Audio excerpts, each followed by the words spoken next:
today's video, I wanted to do a 5,000 mile review on these Falken Wildpeak AT3W tires that I have on my 2003 Toyota Tacoma.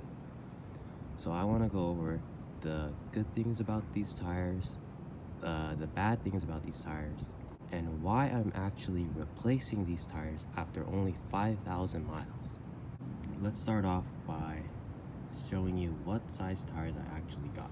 Tire size that I actually have here are the P285 70 R17 tire size, which is just about a 33-inch tall tire, 32.8 to be exact. So as you can see, I have the P rated tires, which are the standard load rating, which are 4 ply. They also have a different ply rating tire, the LT tire, in a C load range and an E load range. These tires are actually only 50 to 51 pounds, whereas the LT load range tires are about 64 pounds. So you might be thinking like, oh, 13 pounds. That's not that much weight, but when you think about it, it's at all 4 corners and it's rotational mass. So it's taking the truck 13 pounds more energy to rotate those tires. So it's a big deal and drastically affects your fuel mileage. So with these tires, I'm averaging around 14 miles per gallon, which kind of sucks. I like the fact that Falken didn't cheap out and use a different, less aggressive sidewall, even though this is a P-rated tire. Other companies like Toyo AT3, they actually skimp out on the sidewalls and only offer the more aggressive sidewall on their LT tire. I got these tires 2 years ago in October. This is when the tires were made, so it reads 26 week of 2021. I got these tires for actually $800 for all 4 of them. So I want to show you guys how the tire's been wearing over time. And as you can see, it's been wearing pretty good. There's plenty of tread left. I really like the tread pattern. I like how it's not too aggressive, but it's aggressive enough. Another reason why I actually went with this tire brand specifically is for this.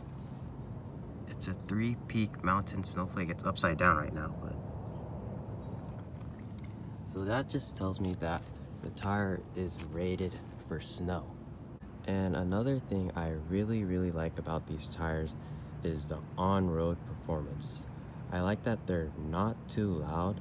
Even at 70 miles per hour, you can barely hear them, which is why I went with a all-terrain tire versus a mud terrain tire.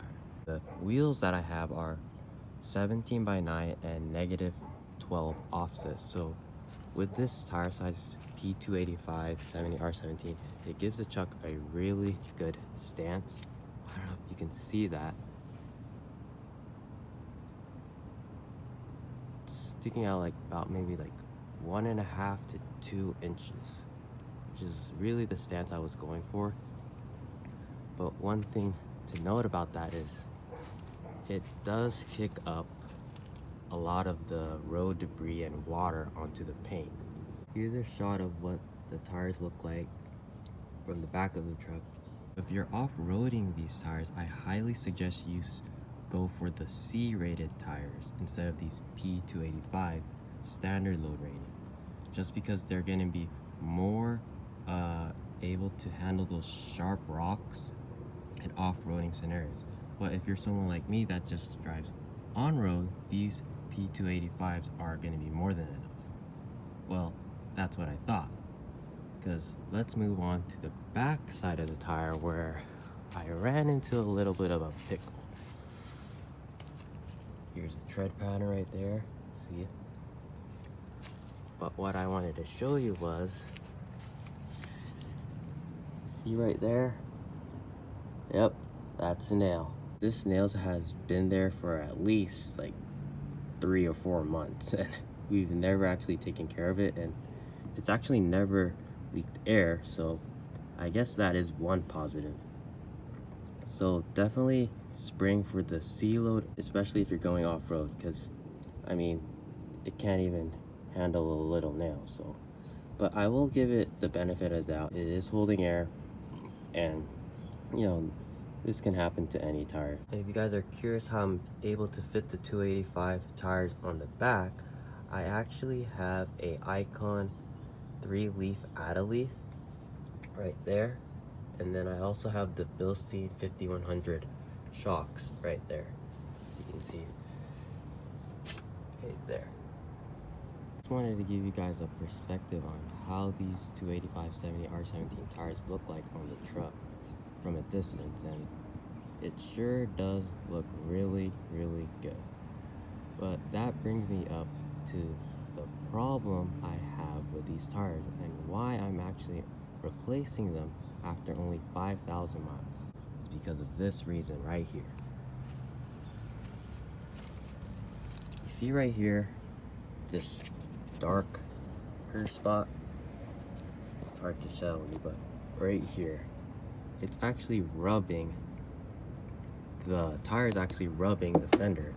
And this is actually after we've done the pinch weld mod right here. So we flattened, this used to stick out, but we flattened it and we cut the fender so that way it would turn. It didn't have this problem initially when I actually installed the lift I have, which are these, I don't know if you can see right there, they're Old Man Emo 2881 front springs with the Bilstein 5100 shocks at the lowest setting.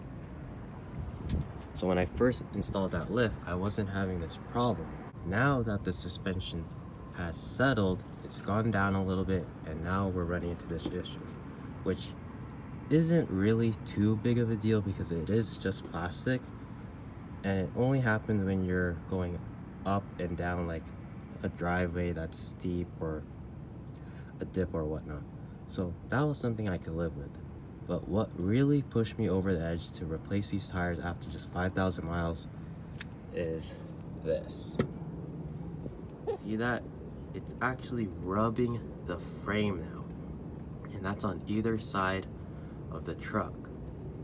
So when I saw that, I immediately knew that, you know, it's time to give up these 33-inch tall tires and probably downsize. There is good clearance right here between the upper control arm and the tire with these 285 tires and a -12 offset wheel. And front tire clearance is also good as my bumper is pushed a little bit forward just for it to clear enough.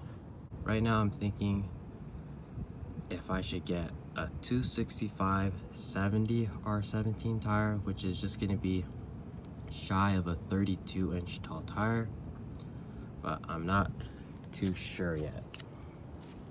So if you guys have any suggestions on what tire size I should go for and maybe what brand tire I should go for, please leave them in the comments below. I have an idea of what tire brand I want to go for.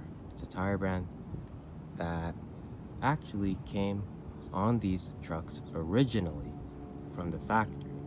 Another option that I've also been thinking about, instead of just throwing these 33 tall tires altogether out, is that I upgrade the front suspension, meaning I get new front coilovers that are a little bit taller than these. I was thinking about getting the King extended travel coilovers, and if I do that, that would mean I have to upgrade my upper control arms. And right now I'm kind of waiting to see if I can score a deal on some SPC upper control arms from Rock Auto, but right now they don't have any available, or I can go all in and get the cambered tubular uniball upper control arms. So right now the King coilovers, I think they go for $14.66, and then the control arms from Camberg are $7.49. And I think once I get those control arms, if I do go that route, I can achieve a better alignment that will bring me away from this area and hopefully fix this issue that I'm having. But with the independent front suspension, when the actual suspension cycles up and down and it reaches this point again, we may have this issue. But with the new upper control arm, it may fix it with the alignment. Maybe you guys can tell me, if you guys are knowledgeable in this topic, if this is the route to go for instead of downsizing tires, but we'll see. With that being said, these tires have performed exceptionally well, especially on road. If you guys are looking for a quiet, aggressive looking, affordable tire, Falken Wildpeak AT3W tires are very, very good. I hope you guys enjoyed this video. Please give it a thumbs up, hit the subscribe button, and it's been Morla Productions, and we're out. Peace.